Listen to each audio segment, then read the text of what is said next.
Hello dear friends, welcome to Dhawan study point. तो कैसे हैं आप लोग? आई होप सभी लोग बहुत अच्छे होंगे। एसएससी सीजीएल 2024 की एग्ज़ाम डेट आपकी सभी को पता ही है। ठीक है, एग्ज़ाम भी आपकी होने वाली है, टाइम बहुत कम है आपके पास में। और मेंस के अंदर भी आपको टाइम ज़्यादा नहीं मिलेगा। तो अपनी जो पूरी की पूरी फोकस है ना, वो एसएससी सीजीएल पर लगा दो। ठीक है, जितनी भी आपने अब तक तैयारी करी है, ठीक है, उसको एनालाइज करने का टाइम अब आ चुका है। ठीक है, आपने अब तक कितनी तैयारी कर चुके आप लोग, ठीक है, सीजीएल के अंदर आपने कितने मॉक टेस्ट लगाए हैं, उसके हिसाब से आपको पता लग गया होगा कि मेरा जो लेवल है वो कहाँ तक पहुँच चुका है। यानी कि क्या मैं कट ऑफ तक पहुँच पा रहा हूँ या नहीं पहुँच पा रहा हूँ। ठीक है, क्योंकि एसएससी सीजीएल का एक ऐसा एग्जाम है जो हर साल होता है। ठीक है, और हर साल आपकी वैकेंसीज के अंदर भी इंक्रीज डिक्रीज आपको देखने को मिलता है। हर साल आपके फॉर्म जो आपके फिलअप होते हैं उसमें भी आपको इंक्रीज और डिक्रीज देखने को मिलता है। साथ में आपके यहाँ पर जो कट ऑफ है वो उसमें भी आपको इंक्रीज और डिक्रीज देखने को मिलता है। तो कट ऑफ इंक्रीज और डिक्रीज किस बेस पर होती है उस पर हम लोग आज चर्चा करेंगे। क्योंकि अगर आप एग्जाम देने जा रहे हैं एसएससी सीजीएल का, ठीक है, तो आपको ये सब पता होना चाहिए कि पिछले साल क्या ट्रेंड रहा था, कितनी वैकेंसीज थी, क्या कट ऑफ रही थी। इससे आपको एक आइडिया लग जाएगा और आपको एक होप मिल जाएगी कि हाँ, मुझे कम से कम इतना स्कोर तो करना ही करना है। इससे अगर मेरा स्कोर कम आ रहा है तो अभी आपके पास टाइम है, आप उसमें मेहनत कर सकते हैं। आप उसके अंदर एफर्ट डाल के उसको स्कोर को इंक्रीज और कर सकते हैं आप लोग। ठीक है, स्कोर को इंक्रीज कैसे करना है उसके लिए मैं आपकी बहुत हेल्प करूंगा, जैसा आप लोग चाहोगे। अगर आपको लगता है कि मेरी इंग्लिश में दिक्कत आ रही है, मुझे मैथ्स में दिक्कत आ रही है, टाइमिंग की दिक्कत आ रही है, मॉक टेस्ट में मार्क्स नहीं बढ़ रहे हैं, आप किसी प्रकार की आपको हेल्प चाहिए तो आप मुझे इंस्टाग्राम पर फॉलो कर सकते हैं। ठीक है, इंस्टाग्राम मेरी आईडी है इंस्पेक्टर_सुनील123। ठीक है, इस पर आप मुझे फॉलो कर सकते हैं। यहाँ पर देखिए एक बार, तो आज हम लोग बात करेंगे इसके अंदर एसएससी सीजीएल के 2018 से लेकर 2024 तक का क्या ट्रेंड रहा है, कितने फॉर्म फिलअप हैं, क्या क्या इसका रहा है। साथ में इनकी जो कट ऑफ है वो कितनी रही है टायर फर्स्ट की आपकी। ठीक है, अभी क्योंकि प्री का एग्जाम होगा तो हम लोग ओनली प्री की ही बात करेंगे। और 2018 से आपको पता होगा कि टीसीएस ने एग्जाम लेना स्टार्ट किया था, तो टीसीएस का ट्रेंड क्या रहा है। ठीक है, पेपर का लेवल तो आप सभी लोग देख चुके हैं कि ज़्यादा टफ पेपर बनाते नहीं है टीसीएस, एक मॉडरेट लेवल बनाती है। ठीक है, और आप सभी को मेरे बारे में पता ही होगा, SSC CGL 2022 selected GST inspector Mumbai के अंदर मैं पोस्टेड हूँ। ठीक है, तो कोई भी अगर आपको हेल्प चाहिए तो बड़े भाई के नाते मैं आपकी हेल्प करने को रेडी हूँ। बस आप लोग के अंदर एक जज्बा होना चाहिए कि हाँ, मुझे जॉब लेनी लेनी है यहाँ पर। ठीक है, उसके बिना कुछ भी पॉसिबल नहीं है। तो एसएससी सीजीएल की हम बात करते हैं। सबसे पहले बात करते हैं हम लोग यहाँ पर 2018 की। तो 2018 की बात करते हैं तो देखो, फॉर्म जो आपके अप्लाई हुए थे वो लगभग 26 लाख के आसपास हुए थे, है ना। 25.87 लाख के आसपास आपके फॉर्म अप्लाई हुए थे। लेकिन एग्जाम देने कितने लोग पहुंचे थे यहाँ पर? 8.37 लाख। ठीक है, ये आपका यहाँ पर लाख में है आपका। ठीक है, और अटेंडेंस की बात करते हैं तो आप देख सकते हैं कि लगभग 32.23% आपकी यहाँ पर अटेंडेंस रही थी। आप सोच लीजिए, यानी कि इसमें से आप देखोगे लगभग, तो कितने आपके 78%। ठीक है, लगभग 78% जो विद्यार्थी ऐसे थे। ठीक है, 78 हो गए ना आपके यहाँ पर, सॉरी 68 है ना, 68। तो 68% ऐसे थे जो एग्जाम देने ही नहीं पूछे, है ना। तो अब इससे आपको खुश होने की कोई जरूरत नहीं है, क्योंकि ध्यान रखना, जो एग्जाम देने नहीं गए ना, उनकी तैयारी थी नहीं, उन्होंने तो सिर्फ फॉर्म अप्लाई किया था और बस एग्जाम देने के हिसाब से यहाँ पर जिसने तैयारी करी है वो एग्जाम देने जरूर जाएगा। ये तो आप लोग जानते ही हैं। ठीक है, आप तैयारी करो और आप एग्जाम देने ना जाओ, ऐसा तो पॉसिबल है ही नहीं यहाँ पर। ठीक है, और उस साल वैकेंसीज की बात करते हैं तो उस साल वैकेंसी आप लोग देख सकते हैं 11,105 आपकी यहाँ पर वैकेंसीज थी यहाँ पर। तो काफ़ी ज़्यादा वैकेंसीज थी। ठीक है, अब कट ऑफ क्या रही थी, देखिए।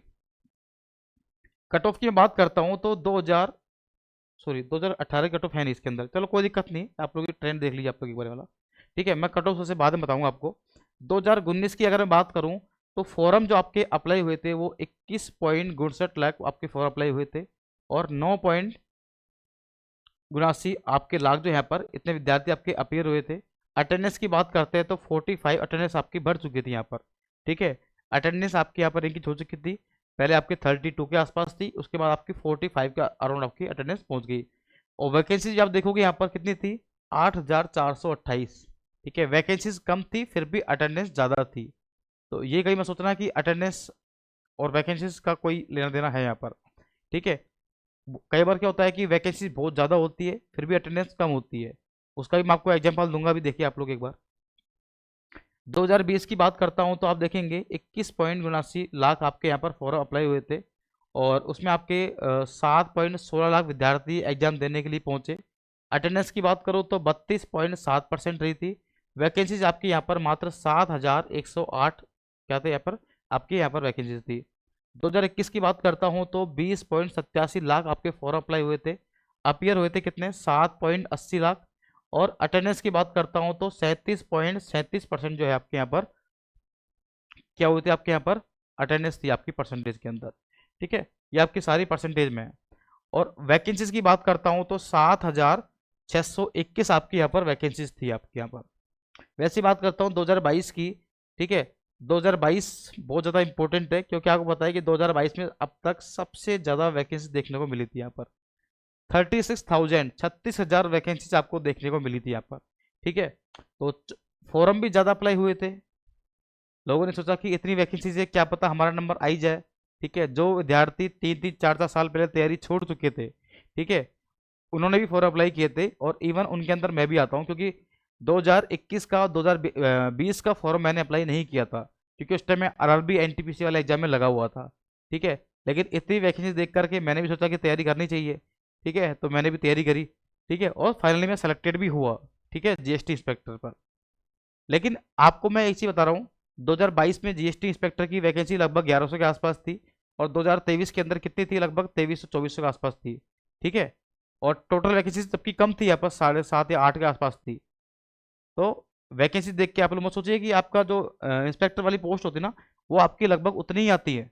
ठीक है, बाकी 2022 में आप देखोगे थे कि वैकेंसी आप कितनी थी यहाँ पर, 36,000, लेकिन इंस्पेक्टर की वैकेंसी कम थी फिर भी यहाँ पर। अगर आपको इंस्पेक्टर बनना है तो आपको फिर लड़ना ही पड़ेगा आपको। ठीक है ना, तो 34.80 लाख आपके फॉर्म अप्लाई हुए थे, लेकिन देने कितने के, 16.16% लाख, सॉरी। ठीक है, यानी कि अटेंडेंस कितनी रही थी, 47% भाई। अब तक आप देख रहे हो यहाँ पर। ठीक है, जैसे ही फॉर्म अप्लाई ज़्यादा हुए, वैकेंसी ज़्यादा हुई, ठीक है, डेफिनेटली अटेंडेंस भी उतनी ज़्यादा रही। लोगों ने सोचा कि क्या पता हमारा सिलेक्शन हो ही जाए इस बार। ठीक है, काफ़ी लोगों ने सिलेक्शन लिया भी, क्योंकि वैकेंसी ज़्यादा थी यहाँ पर। 36,000 वैकेंसी आपकी यहाँ पर थी। 2023 की बात करता हूँ तो 24.74 लाख आपके यहाँ पर क्या थे, आपके फॉर्म अप्लाई हुए थे आपके। ठीक है, और वैकेंसी, सॉरी, कितने लोगों ने यहाँ पर एग्जाम दिया, 12.36 लाख। ठीक है, अटेंडेंस कितनी थी, 49.96। देख रहे हो आप लोग यहाँ पर, सबसे ज़्यादा अटेंडेंस आप देखने को मिल सकती है यहाँ पर आपको, यहाँ पर। ठीक है, तो अटेंडेंस आपकी यहाँ पर इंक्रीज हो गई। और वैकेंसीज भी आपकी यहाँ पर कितनी थी, 7,686। ठीक है ना, ये जो नीचे वाली है ना, ये 2024 की है।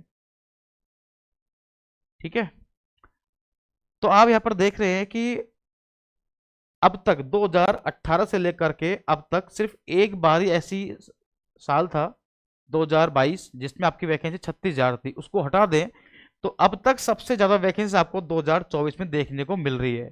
ठीक है, कैसे, देखो एक बार, अगर आप एक दो मतलब 2 या 2.5 साल की वैकेंसी आप मिला दो ना, तब जाके आपकी 2017 की 2024 की वैकेंसी आपकी यहाँ पर बन रही है आपकी। तो इस बार भी आपके पास बहुत ही ज़्यादा गोल्डन चांस है। ठीक है, और इसलिए मेहनत में आपको कमी मत छोड़ना बिल्कुल, आप लोग, यही कहना है मतलब मेरा। ठीक है, अगर हम बात करते हैं यहाँ पर कट ऑफ की, तो 2019 की अगर हम बात करते हैं तो जनरल की जो कट ऑफ थी वो थी 147.78। ठीक है, और ओबीसी की 135, 136 मान लो, ईडब्ल्यूएस की 135, एससी की 115, एसटी की यहाँ पर 104। 2019 की बात कर रहा हूँ। 2019 के अंदर आप देखोगे तो फॉर्म अप्लाई हुए थे आपके लगभग 21.5 लाख के आसपास। ठीक है, और वैकेंसी आप कितनी थी यहाँ पर, 8,428 आपकी यहाँ पर क्या थी, यहाँ पर आपकी वैकेंसी थी आपके यहाँ पर। फिर 2020 की बात करता हूं तो आप देखोगे यहाँ पर 132 आपकी जनरल कट ऑफ गई थी, यानी कट ऑफ यहाँ पर आपकी देखेंगे तो यहाँ पर कट ऑफ आपकी डिक्रीज हो रही है यहाँ पर। ठीक है, यहाँ पर, यहाँ तक आपकी जो कट ऑफ है ना, आप देखोगे यहाँ तक, यहाँ तक, यहाँ तक आपकी कट ऑफ क्या हुई है, यहाँ पर डिक्रीज हुई है। यहाँ पर कट ऑफ क्यों बढ़ी थी उसका मैं आपको बताऊंगा आपको। ठीक है, ओबीसी की आप देखोगे मात्र 119 गई थी, ईडब्ल्यूएस की 109 गई थी, एससी की 100 नंबर गई थी, एसटी की 93 कट ऑफ गई थी ओनली यहाँ पर। ठीक है, वैसे 2021 की बात करें तो और कट ऑफ गिर गई आपकी 130 नंबर, फिर 117, फिर ईडब्ल्यूएस की 109, एससी की 94 और एसटी की 81। और अगर आप वैकेंसी की बात करोगे, देखो 8,428, फिर 7108, फिर 7621 आपकी। ठीक है, तो वैकेंसीज आपकी देखो यहाँ पर कम भी हुई ना, फिर भी कट ऑफ आपकी यहाँ पर कम हुई है आपकी। ठीक है, सॉरी, वैकेंसी आपकी ज़्यादा हुई तो भी आपकी कट ऑफ यहाँ पर कम हुई थी यहाँ पर। ठीक है, देखिए एक बार। फिर 2021 की बात करते हैं तो 130 जनरल की, ओबीसी की 117, ईडब्ल्यूएस की 109, एससी की 94, एसटी की यहाँ पर 81। 2022 की बात करता हूँ, 2022 में आप सभी को यहाँ पर पता होगा कि सबसे ज़्यादा वैकेंसी थी आपकी यहाँ पर, तो कट ऑफ भी सबसे कम गई थी 114.27। ठीक है, 36,000 वैकेंसीज थी, तो डेफिनेटली कट ऑफ तो कम जानी थी, क्योंकि ज़्यादा गुना बच्चे पास करने थे इनको यहाँ पर। तो कट ऑफ गई थी आपकी यहाँ पर मात्र 114 नंबर। ठीक है, और आप यहाँ पर देखोगे कि जनरल और ओबीसी दोनों की जो कट ऑफ थी वो सेम थी, कोई भी चेंज नहीं था। ठीक है, जनरल ओबीसी कट ऑफ यहाँ पर सेम थी बिल्कुल। ईडब्ल्यूएस की मात्र 102 नंबर, एससी की मात्र 89 और एसटी की मात्र 77.57 कट ऑफ गई थी। 2023 जैसे आया, ठीक है, 2023 में आपकी वैकेंसी कितनी होगी, मात्र 7,686। पिछली बार 36,000 थी वैकेंसी, आप देखोगे तो कितनी यहाँ पर कम हो चुकी है आपकी। तो कट ऑफ की बात करते हैं तो 150.04 सबसे खतरनाक कट ऑफ गई यहाँ पर। ठीक है, अब तक के आप देखोगे ट्रेंड तो सबसे ज़्यादा कट ऑफ गई है आपके यहाँ पर। क्योंकि ध्यान रखना, एक बात आप लोग ध्यान रखना कि एसएससी में क्या होता है कि ज़्यादा की बात नहीं करूंगा, लेकिन 70% स्टूडेंट ऐसे हैं जो रिपीटर्स हैं। हो सकता है कि मैं भी इसमें भी आपको कम बता रहा हूँ, ज़्यादा भी हो सकते हैं, लेकिन 70% विद्यार्थी तो ऐसे हैं जो एग्ज़ाम दे रहे हैं, रिपीटर से सिलेक्शन हो गया है, इंस्पेक्टर बन गए हैं, लेकिन वो भी एग्ज़ाम देते हैं। अब ऐसा नहीं कि उनकी गलती है, उनकी गलती भी नहीं मानता मैं, क्योंकि वो भी चाहते हैं कि अपने ही होम स्टेट में जॉब लेना। मान लीजिए किसी स्टूडेंट को चेन्नई जॉब मिल गई, तो वो तो अपने स्टेट में आना चाहेगा ना, क्यों पूरी ज़िंदगी चेन्नई में चलेगा वो यहाँ पर। ठीक है, इसलिए यहाँ पर जो कंपटीशन है वो बहुत हाई रहता है। ठीक है, ओबीसी की 145.93, ईडब्ल्यूएस की 143.44, एससी की भी 126 कट ऑफ गई थी, एसटी की 118.16। तो 2023 में बहुत ज़्यादा हाईएस्ट कट ऑफ आपकी रही थी, देखने को मिली थी आपको।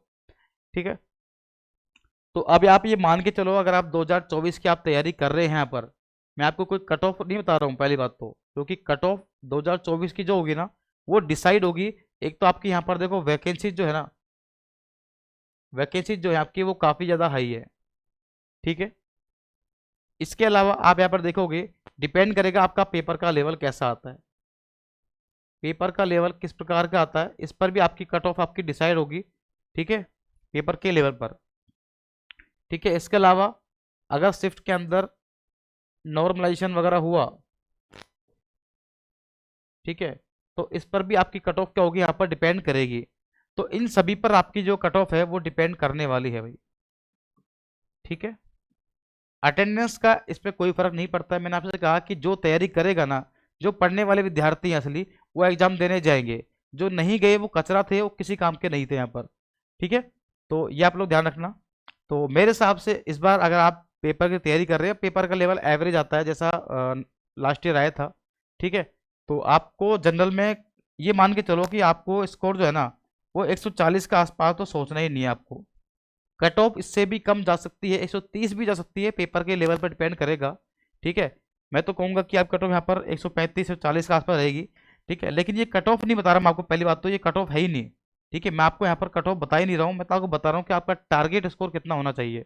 ठीक है ना, इसको आप लोग कट ऑफ लेके मत चलना, आपका जो टारगेट स्कोर है ना कम से कम आपका इतना होना चाहिए। ठीक है, मैंने लिखा है यहाँ पर मिनिमम।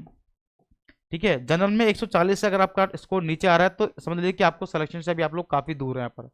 फिर ये निकाल भी लिया गलती से तो मेंस में क्या करोगे भाई। ठीक है, तो ये आप लोग ध्यान रखना। और ओबीसी की अगर मैं बात करता हूँ तो ओबीसी कम से कम वही 135 के आसपास। ठीक है, ईडब्ल्यूएस में आपका जो टारगेट है वो लगभग आपका 132-33 के आसपास। ठीक है, एससी की बात करता हूँ तो 115 के आसपास, और एसटी की बात करता हूँ तो 105 के आसपास। ठीक है, ये मत सोचना कि कट ऑफ बहुत ज़्यादा डिक्रीज रहेगी आपके यहाँ पर। ठीक है, हो सकती है, लेकिन हो जाएगी इसकी कोई भी गारंटी नहीं लेता है। ठीक है, ना तो ये कट ऑफ है, बस मैं आपको बता रहा हूँ कि आपको तैयारी अगर आप कर रहे हैं तो इससे नीचे स्कोर के आप सोचना ही मत मॉक टेस्ट के अंदर।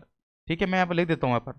ठीक है, मैं कोई कट ऑफ नहीं बता रहा हूँ, बस ये ध्यान रखना कि मॉक टेस्ट में आपका स्कोर इतना आना चाहिए। इससे नीचे अगर आपका स्कोर आ रहा है भाई, ठीक है, मैं यहाँ पर फिर लिख देता हूँ मॉक टेस्ट बड़े बड़े, ताकि इसको आप लोग कट ऑफ ना समझ लो। मॉक टेस्ट में जो आपका यहाँ पर स्कोर है, ठीक है, वो इससे कम नहीं आना चाहिए। मिनिमम से मिनिमम इतना स्कोर तो आना ही चाहिए, इससे ज़्यादा स्कोर आपको लाना है। ठीक है, और वैसे अगर बात करता हूँ, देखो मैथ, रीजनिंग, जीके और आपको यहाँ पर इंग्लिश। ठीक है, देखो एक बात ध्यान रखना कि दो सब्जेक्ट हमारे पास ऐसे हैं जिनके अंदर हम लोग फुल में से फुल नंबर ला सकते हैं। ठीक है, तो मैथ और रीजनिंग दो सब्जेक्ट तो आपके इतने अच्छे होने चाहिए कि दोनों में आपके स्कोर जो है ना वो 45 तो आपका बैठना ही चाहिए आपका।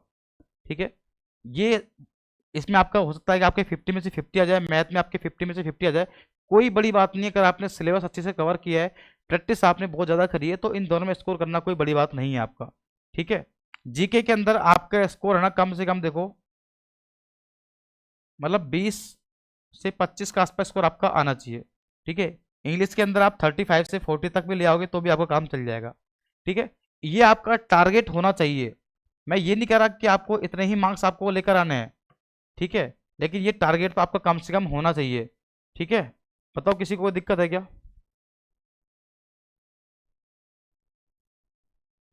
ठीक है, इतना आप इसको लेके चलोगे तो आपका आराम से प्री यहाँ पर क्लियर हो जाएगा।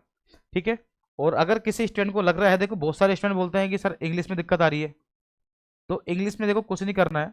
जिस टॉपिक में आपको दिक्कत आ रही है उस पर आप फोकस करिए। हो सकता है कि आपको PQRS में दिक्कत आ रही हो सकता है आपको यहाँ पर क्लोज टेस्ट में दिक्कत आ रही हो, और सबसे ज़्यादा दिक्कत इसमें आती है, मुझे पता है। ठीक है, तो ये टॉपिक आप इनको टॉपिक वाइज आप लोग कवर करो, इनको टॉपिक वाइज ज़्यादा ज़्यादा की प्रैक्टिस करो। जिस जो टॉपिक कमजोर है उसकी आपको ज़्यादा से ज़्यादा आपको प्रैक्टिस करनी है, ये बात आप लोग ध्यान रखना। ठीक है, जो चीज़ कमजोर है उसको ज़्यादा आप लोग मेहनत करोगे तो डेफिनेटली वो आपको आसान लगेगी, अगर आप ज़्यादा बार उसको आप देखोगे प्रैक्टिस करोगे तो। ठीक है, मैथ्स के अंदर ही वही सीन है। रीजनिंग आपको बिल्कुल नहीं पढ़नी है, रीजनिंग में सिर्फ आपको मॉक टेस्ट लगाने हैं और कुछ भी नहीं नया नहीं करना है। जो स्टूडेंट तैयारी कर चुके हैं उनकी बात कर रहा हूँ, अब जिसने टॉपिक पढ़े ही नहीं है उनको तो पढ़ना ही पड़ेगा। ठीक है, तो आई होप ये वीडियो आपको पसंद आई होगी। वीडियो आप लोग शेयर जरूर कर देना, और अगर आपको कोई दिक्कत आ रही है सब्जेक्ट के अंदर तो आप मुझे फॉलो भी कर सकते हैं। ठीक है, मैं आपको बता चुका हूँ। ठीक है, ये मेरी इंस्टाग्राम आईडी है, Inspector_Sunil123। ठीक है,